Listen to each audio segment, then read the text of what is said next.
आज हम पढ़ेंगे प्राचीन भारत के इतिहास के स्रोत। जो विदेशी लेखक है उनका मानना है कि भारतीयों ने ऐसा इतिहास ही नहीं लिखा जिसकी समालोचना की जा सके, परंतु ये सत्य नहीं है क्योंकि प्राचीन काल में जो भारतीय थे वो इतिहास को एक विद्या ज्ञान या विज्ञान के रूप में, एक विशिष्ट अंग के रूप में स्वीकार करते थे तथा उसे पंचम वेद के रूप में इतिहास को मान्यता प्रदान की थी। उनके इतिहास में पुराण, इतिवृत्ति, आख्यायिका, धर्मशास्त्र, अर्थशास्त्र और नीतिशास्त्र सब कुछ होता था। पाश्चात्य मध्यकालीन मुस्लिम विचारधारा मनुष्य की लौकिक उपलब्धियों का उल्लेख उनके ऐतिहासिक क्रम में स्वीकार करती है, जबकि प्राचीन भारतीयों का दृष्टिकोण आध्यात्मिक प्रधान था। प्राचीन भारतीय इतिहास की जानकारी के स्रोतों को हम 4 भागों में बांट सकते हैं। पहला है भारतीय धर्म ग्रंथ, दूसरा है ऐतिहासिक एवं समसामयिक ग्रंथ, तीसरा है पुरातत्व संबंधी साक्ष्य, चौथा है विदेशियों द्वारा प्रस्तुत साक्ष्य। अब पहला है जो भारतीय धर्म ग्रंथ, उसमें भी कई श्रेणियां हो जाती है, जैसे ब्राह्मण ग्रंथ है, जैन ग्रंथ है, बौद्ध धर्म के ग्रंथ हैं। तो सबसे पहले पढ़ेंगे ब्राह्मण धर्म ग्रंथ। ब्राह्मण धर्म ग्रंथों का नाम लेते ही सबसे पहले जिसका नाम आता है वो होता है वेद। वेद 4 है, ऋग्वेद, सामवेद, यजुर्वेद और अथर्ववेद। वेद का शाब्दिक अर्थ है ज्ञान। इसमें ऋग्वेद सबसे प्राचीन है। इससे हमें आर्यों के भारत आगमन के पूर्व की तथा भारत आने के बाद की जानकारी मिलती है। सामवेद उस वेद का नाम है जिसके मंत्र यज्ञों में देवताओं की स्तुति के समय मधुर स्वर में गाए जाते हैं। यजुर्वेद यज्ञ प्रधान है, इसमें यज्ञ विधियों का विवरण है। तो अथर्ववेद जो सबसे बाद का है, ये ब्रह्म ज्ञान, धर्म, समाज निष्ठा, औषधि प्रयोग, रोग निवारण, तंत्र मंत्र, मारण मोहन, उच्चाटन आदि विषयों से संबंधित जानकारी देता है। वैदिक साहित्यों में वे मंत्र एवं सूक्त भी संग्रहित है जिनका निर्माण प्राचीन आर्य ऋषियों ने किया था। अब दूसरा हम बात करते हैं ब्राह्मण ग्रंथों की। समय समय तक पर आर्यों ने यज्ञों और कर्मकांडों में वृद्धि होती गई और उनका विधान भी जटिल होता गया। अतः इसे बोधगम्य बनाने तथा इसमें निहित दार्शनिकता का रहस्य उद्घाटन करने के लिए ब्राह्मण ग्रंथों की रचना की गई। प्रत्येक वेद के पृथक पृथक ब्राह्मण हैं, जैसे ऋग्वेद का ऐत्रेय एवं कौशिकी ब्राह्मण, यजुर्वेद का शतपथ, सामवेद का पंचविंश ब्राह्मण और अथर्ववेद का गोपद ब्राह्मण। तो ये ब्राह्मण ग्रंथ कुल मिलाकर वेदों को समझने के लिए उन्हें सरल भाषा में बोधगम्य बनाने की ही उनकी व्याख्याएं हैं। तीसरा है आरण्यक। ब्राह्मण ग्रंथों के पश्चात आरण्यक ग्रंथों का स्थान है। ये ग्रंथ वनों की एकांता में पढ़े जाते थे। इसमें चिंतनशील पक्ष पर जोर दिया जाता था, इसलिए इन्हें आरण्य कहते हैं। आरण्य मतलब वन। वस्तुतः ज्ञान मार्गी विचारधारा का बीजारोपण इन्हीं ग्रंथों में दृष्टिगोचर होता है। इन ग्रंथों की संख्या 7 है। फिर है उपनिषद। आरण्य ग्रंथों के बाद उपनिषदों की रचना की गई। इन ग्रंथों में ब्रह्म ज्ञान अथवा आत्मज्ञान की चर्चा हुई है। उपनिषद जो है वैसे तो 108 माने जाते हैं, परंतु ज्ञात उपनिषद 12 है। ईश, केन, कंठ, प्रश्न, मुंडक, मांडुक्य, ऐत्रेय, तैत्रेय, श्वेताक्षर, छांदोग्य, बृहदारण्यक और कौशिकी। इस शुद्ध धार्मिक साहित्य में तत्कालीन समाज स्वतः प्रतिबिंबित होता है और आर्यों के धार्मिक जीवन के साथ साथ इनके राजनीतिक, सामाजिक, आर्थिक और ऐतिहासिक जीवन की भी झांकी मिलती है। उसके बाद आते हैं वेदांग। वेदांग जो है वो 6 है। शिक्षा, कल्प, व्याकरण, निरुक्त, छंद और ज्योतिष। ये सब वेदों के अंग समझे जाते हैं। वेदों को ठीक से अगर हमें समझना है, उनको पढ़ना सीखना है, शुद्ध उच्चारण करना है, यज्ञों के विधान को समझना है, तो हमें वेदांगों का अध्ययन करना पड़ता है। उसके बाद आते हैं सूत्र साहित्य। इनकी संख्या 3 है। श्रौत सूत्र, गृह सूत्र और धर्म सूत्र। श्रौत सूत्र संबंध ब्राह्मण ग्रंथों में वर्णित बड़े यज्ञों से है। गृह सूत्र में गृहस्थ जीवन से संबंधित संस्कार, कर्मकांड और मौलिक कर्तव्यों का विवरण है। साथ ही कृषि, गृह निर्माण, तालाब, कुएं आदि का विवरण मिलता है। और जो धर्म सूत्र है वह है परंपरागत विधि नियम। इसमें राज्य और मनुष्य के पारस्परिक संबंधों का उल्लेख एवं जाति एवं आश्रमों का विशद विवेचन है। इसके बाद नंबर आता है स्मृति साहित्य का। स्मृतियों में मनुष्य के संपूर्ण जीवन के विविध कार्यों के नियमों एवं निषेधों का उल्लेख है। वस्तुतः प्राचीन भारत में सामाजिक इतिहास की अधिक से अधिक जानकारी हमें इन्हीं से प्राप्त होती है। स्मृतियों की संख्या अनेक है, परंतु उनमें मनुस्मृति, याज्ञवल्क्य स्मृति, नारद स्मृति, बृहस्पति और पाराशर स्मृति प्रधान है। उसके बाद आती है महाकाव्य। महाकाव्य आगे हमारी डिटेल से भी आएंगे। वो दो है रामायण और महाभारत। जो रामायण है वो आदि महाकाव्य है और महाभारत है वो बहुत ही बड़ा 1,00,000 श्लोकों वाला महाकाव्य है, जिसमें उस समय की राजनीतिक, भौगोलिक दशा, संस्कृति, समृद्धि, रहन सहन का विशद विवरण मिलता है। इसे आगे हम विस्तार से पढ़ेंगे। उसके बाद आते हैं पुराण। पुराणों की संख्या 18 है। फिर उनके उप पुराण भी है जिनकी संख्या भी 18 है। इन पुराणों में अति प्राचीन काल से परंपरागत धर्म, इतिहास, सृष्टि, प्रलय, आख्यान का विवरण है। पुराणों में 5 बातों का वर्णन किया गया है। सृष्टि की उत्पत्ति किस प्रकार हुई, सृष्टि का प्रलय किस प्रकार होता है, काल के विविध मवंतर कौन से हैं, इन विविध मवंतरों में किन वंशों ने शासन किया, इन वंशों व राजाओं के चरित्र कैसे थे। पुराणों में अधिकतर नाम जो है देवताओं के नाम पे, भगवान ऋषियों के नाम पे, धरती के नाम पे, जैसे विष्णु, शिव, भागवत, मार्कंडेय, अग्नि एवं भविष्य पुराण जो है वो विशेष महत्व रखते हैं। इसके अतिरिक्त इनमें हमें प्राचीन काल के वंशों का भी विवरण मिलता है। पुराणों के बाद मिलते हैं अन्य धर्म ग्रंथ आते हैं, बौद्ध धर्म ग्रंथ। बौद्ध ग्रंथों का नाम लेते ही सबसे पहले नाम आता है त्रिपिटक, पिटक ग्रंथों का। संख्या में 3 होने के कारण इन्हें त्रिपिटक कहा जाता है, जो है विनय पिटक, सुत्त पिटक और अभिधम पिटक। इसमें विनय पिटक संभवतः सबसे पुराना है। इसमें भिक्षु भिक्षुणियों के संग तथा उनके दैनिक जीवन से संबंधित आचार विचार, विधि निषेध, यम नियम आदि का संग्रह है। सुत्त पिटक में बौद्ध धर्म के उपदेश, सिद्धांत, आख्यान, उदाहरण और कथानकों का संग्रह है। अभिधम पिटक में बौद्ध धर्म के सिद्धांतों और दर्शन की उच्च स्तर की विवेचना की गई है। ये ग्रंथ धर्म परक है, पर इनसे बुद्ध के काल में जो भारत की सामाजिक, आर्थिक और राजनीतिक स्थिति उसका विवरण मिलता है। जातक ग्रंथ।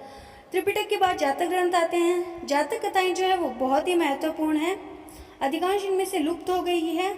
ये हमें ये दर्शाते हैं कि बुद्ध के पूर्व जन्म की जो काल्पनिक कथाएं थी उस समय समाज कैसा था, समाज का सुंदर चित्रण हमारे सामने प्रस्तुत होता है।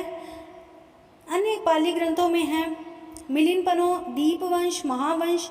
मिलिनपनो जो है वो यूनानी नरेश मिनांडर और बौद्ध भिक्षु नागसेन की वार्ता पर आधारित है। दीपवंश और महावंश दोनों लंका के ग्रंथ हैं और इनमें प्राचीन क्रमबद्ध इतिहास मिलता है और भारतीय इतिहास की बहुत महत्वपूर्ण बातें मिलती है, हालांकि कई अतिशयोक्ति पर भी आधारित है।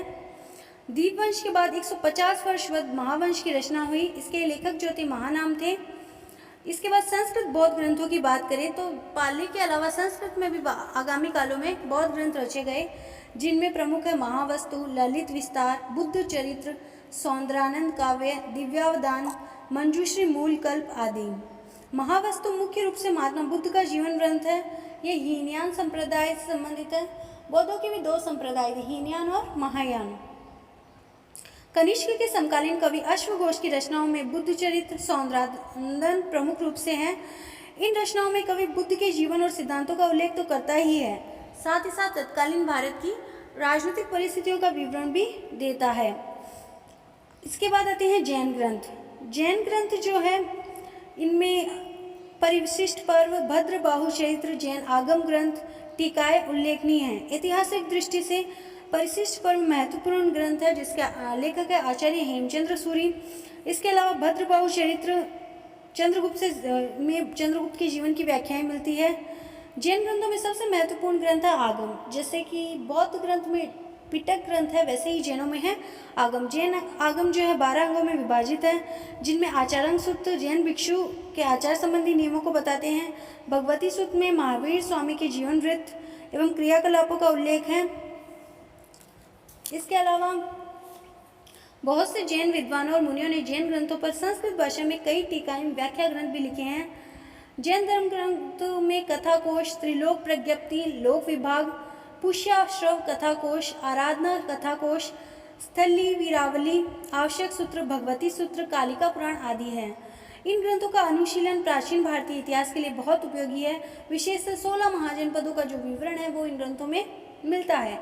अब बात करते हैं ऐतिहासिक और समसामयिक ग्रंथ की, जिसमें पाणिनि की अष्टाध्यायी है, जिसमें हमें पश्चिमोत्तर भारत के राजनीतिक संघों तथा भारत के कई स्थानों एवं बहुत सी जातियों का उल्लेख हुआ है। कौटिल्य का अर्थशास्त्र है, जिसको हम विस्तार से पढ़ेंगे।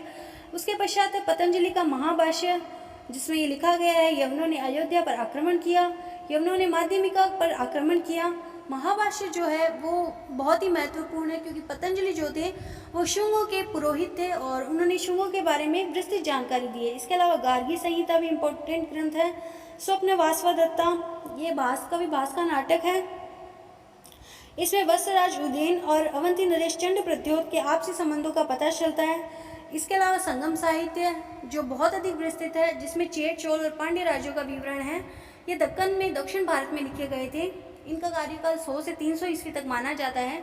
उसके बाद मालविका अग्निमित्र है, मुद्रा राक्षस है, विशाखदत्त का मत विलास प्रहसन है और हर्ष चरित्र है जो कि बहुत ही महत्वपूर्ण ऐतिहासिक ग्रंथ है। कामंदकीय नीतिसार है, गौड़वहो है, कल्याण की राजतरंगिणी है जिससे कि हमें कश्मीर का इतिहास पता चलता है। इसके अलावा अन्य ग्रंथों की बात करें तो नवशैशांक चरित्र, पद्मगुप्त परिमल का विक्रमांक देव चरित्र, विल्हण का रामचरित्र, संध्यागढ़ नंदी का, कुमारपाल चरित्र हेमचंद्र, वल्लाह चरित्र आनंद भट्ट का, पृथ्वीराज विजय जयद्रथ की, हमीर मर्दन जैसी सूरी का, प्रबंध चिंतामणि मेरुतंग की, ये सभी काव्यात्मक ग्रंथ है पर इनमें ऐतिहासिक विवरण भी प्राप्त होता है। अब पुरातत्व साक्ष्य की बात करें तो अभिलेख, कलाकृतियाँ, स्मारक एवं भग्नावशेष तथा मिट्टी के बर्तन और सिक्के। अभिलेखों की बात करें तो अभिलेखों में उत्कीर्ण लेख, अभिलेख जो है वो प्राचीन शासकों, सामंतों एवं समृद्ध लोगों द्वारा समय समय पर अपनी विजयों, अपनी कीर्ति, अपने यशगान का बढ़ावा देने के लिए लिखवाया जाता था। पर साथ ही साथ इसमें हमें तत्कालीन इतिहास की भी जानकारी मिलती है। साथ ही ये भी पता चलता है कि किस वंश का किस समय कहाँ शासन था। अभिलेखों में सबसे प्राचीन अभिलेख अशोक के मिलते हैं और ये अधिकतर प्राकृतिक शिलाओं पे लिखवाए गए थे। जहाँ लिखवाने के लिए प्राकृतिक शिलाएं नहीं थी वहाँ प्रस्तर स्तंभों का प्रयोग किया है। अभिलेखों में प्रमुख है पुष्यमित्र शुंग का अयोध्या अभिलेख, खारवेल का हाथी गुफा अभिलेख, रुद्रदामन का जूनागढ़ अभिलेख, दशरथ के नागार्जुनी गुहालेख, सातवाहनों के नासिक, नानाघाट और कार्लिक के लेख, गुप्त नरेशों के गुहालेख विशेष रूप से उल्लेखनीय हैं। अभिलेख जो है कभी कभी दान और पारितोषिक ताम्र पत्रों पर उत्कीर्ण कराए जाते थे। इससे हमें अनेक जानकारी मिलती थी अभिलेखों से, जैसे शासक और उसके वंश का संक्षिप्त परिचय, दान ग्राही था उसके वंश शाखा गोत्र का परिचय, दान का अवसर, अग्रहार भूमि, उसकी माप सीमा या दान की धनराशि, विभिन्न करों की सूची। तो अभिलेख, कुछ अभिलेख विदेशों में भी मिले हैं जो भारतीय इतिहास के अन्य अज्ञात पहलुओं को उजागर करते हैं। इसमें एशिया माइनर के बोगुचकोई अभिलेख, मिस्र में एल अरमना से प्राप्त अभिलेख आदि, पर्सिपोलिस का, नक्श रुस्तुम का अभिलेख आदि। फिर है कलाकृतियाँ। प्राचीन काल में बहुत सी कलाकृतियाँ जैसे भित्ति चित्र, स्तंभ, मूर्तियाँ, मंदिर, खिलौने, आभूषण, मोहरे आदि भारत में अलग अलग स्थानों से अलग अलग तरीकों के प्राप्त हुए हैं, जिससे प्राचीन भारतीय इतिहास, सभ्यता और संस्कृति के बारे में हमें जानकारी मिलती है। गुफाओं में निर्मित भित्ति चित्रों से हमारे ज्ञान में वृद्धि होती है। इन भित्ति चित्रों में अजंता, अलोरा, सीतासनाल, बादामी, बाग की गुफाएं हैं, जिससे कि उस कालीन संस्कृति का भी पता चलता है और मानव जाति के उस पक्ष का पता चलता है जिसके बारे में ऐतिहासिक ग्रंथ नहीं है। जैसे कि पाषाण काल है, जब लिपि नहीं थी तो वो उस काल का भी पता चलता है कि मानव कैसे हथियारों का प्रयोग करता था, कैसे जीवन जीता था। उसके बाद है स्मारक और भग्नावशेष। स्मारक जो है इतिहास निर्माण में बहुत महत्वपूर्ण स्थान रखते हैं। हड़प्पा, मोहनजोदड़ो, तक्षशिला, पाटलिपुत्र आदि के जो अवशेष बचे हैं उसी के द्वारा हम उस युग की कहानी समझ सकते हैं। इसी प्रकार स्मारकों के रूप में संरक्षित मंदिर, स्तूप, गुफाएं, मूर्तियां, स्तंभ, तोरण, चित्र आदि से विगत दिनों की कहानियों से हमारा परिचय होता है। गुप्त काल में वैष्णव, बौद्ध, जैन, शैव बहुत सी मूर्तियों बनी थी, जिससे हमें अनुमान लगाया जा सकता है कि उस युग में धार्मिक सहिष्णुता थी। जब मूर्तियां टूटती हैं तो हमें यह पता चलता है कि धार्मिक कट्टरता आ रही है। जब एक विशेष स्थान पर विशेष देव की मूर्ति बनती है तो हमें पता चलता है कि वो नरेश किसी विशेष भगवान में अधिक आस्था रखता है। तो इस प्रकार मूर्तियाँ जो है वो हमें उस काल की धार्मिक स्थिति के बारे में बहुत अच्छे से जानकारी देती है, साथ ही साथ कला का ज्ञान देती है। विदेशों से प्राप्त स्मारकों से भी इतिहास निर्माण की महत्वपूर्ण जानकारी मिलती है। मिट्टी के बर्तन और मोहरे। भारत के विभिन्न क्षेत्रों में उत्खनन में प्राप्त मिट्टी के बर्तन और मोहरे इतिहास निर्माण में सहायक है। इनके सूक्ष्म अध्ययन से काल निर्माण में सहायता मिलती है। इनके अध्ययन से उस युग की कला पर भी पर्याप्त प्रकाश पड़ता है। प्राचीनतम बर्तन और मोहरे सिंधु प्रदेश से प्राप्त हुई है। परंतु इन पे खुदे जो लेख है उनकी लिपि अभी तक हम पढ़ नहीं पाए हैं। इस कारण हम सिंधु सभ्यता के अभी तक हमने जो भी है वो वहाँ के भग्नावशेष है, वहाँ पे नगर निर्माण है, उसी का ज्ञान अगर हम उनकी लिपि पढ़ लेते हैं तो हमें उनके बारे में और विस्तृत जानकारी प्राप्त होगी। सिक्के सोने, चांदी, तांबा, पीतल सभी प्रकार के सिक्के महत्वपूर्ण हैं। सिक्कों से हमें शासकों के नाम, उनकी उपाधि, उनकी तिथि, राज चिन्ह, धर्म चिन्ह आदि का पता चलता है, जिससे कि राजवंशों के इतिहास निर्माण में सहायता मिलती है।